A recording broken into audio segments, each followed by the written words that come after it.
வணக்கம் குட்டீஸ். இன்னைக்கு நம்ம பார்க்க போற தலைப்பு முயற்சி செய், பயிற்சி செய், தன்னம்பிக்கை கொள்.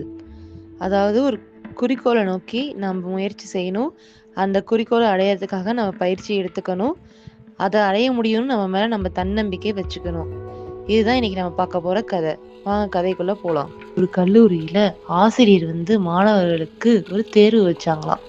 எழுதுற தேர்வு இல்ல, திறனை ஆராயும் தேர்வு. ஆமாங்க, எழுதுற தேர்வு கூட எப்படியோ ஒண்ணு நம்ம தேர்வாகிடலாம். ஆனா திறனை ஆராயும் தேர்வுல திறன் இருந்தா மட்டும்தான் நம்மளால தேர்வடைய முடியும்.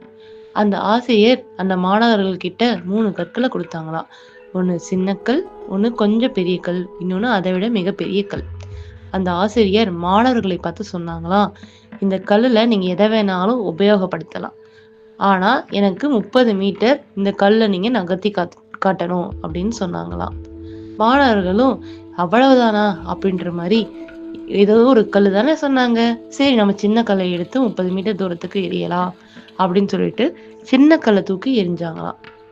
ஆனா ஒரு மாணவன் மட்டும் பெரிய கல்லை நகர்த்த முயற்சி செய்தானா. அந்த அஸ்வின் என்ற மாணவன் பெரிய கல்லை கொஞ்சம் கொஞ்சமா நகர்த்தி தன் முழு பலத்தையும் உபயோகப்படுத்தி 30 மீட்டர் எரிய முடியலனாலும் அட்லீஸ்ட் ஒரு 3 மீட்டராவது எரிஞ்சானா. இதை பார்த்த ஆசிரியர் அந்த அஸ்வின்ற மாணவனை பாராட்டி அவனுக்கு முதல் பரிசு கொடுத்தாங்களாம். இதை பார்த்த மற்ற மாணவர்கள்லாம், நீங்க 30 மீட்டர் எரிய சொன்னீங்க, அதையும் தாண்டி சில மாணவர்கள் எரிஞ்சிருக்காங்க, அவங்களுக்கு கொடுக்கலாமே அப்படின்னு சொல்லி சண்டைக்கு போயிட்டாங்களாம்.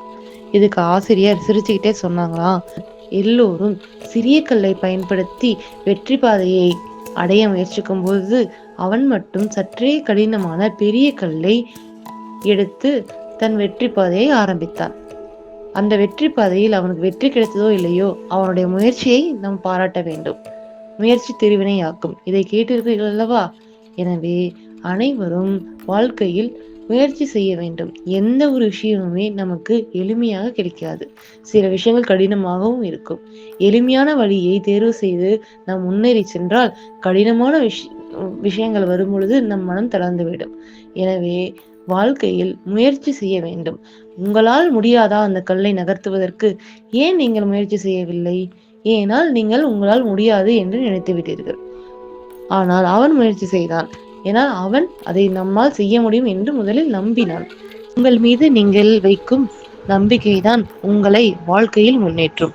எனவே உங்கள் மீது நம்பிக்கை கொள்ளுங்கள். உங்கள் முயற்சியின் மீது நம்பிக்கை கொள்ளுங்கள். வாழ்க்கை உங்கள் வசம். நன்றி குட்டீஸ்.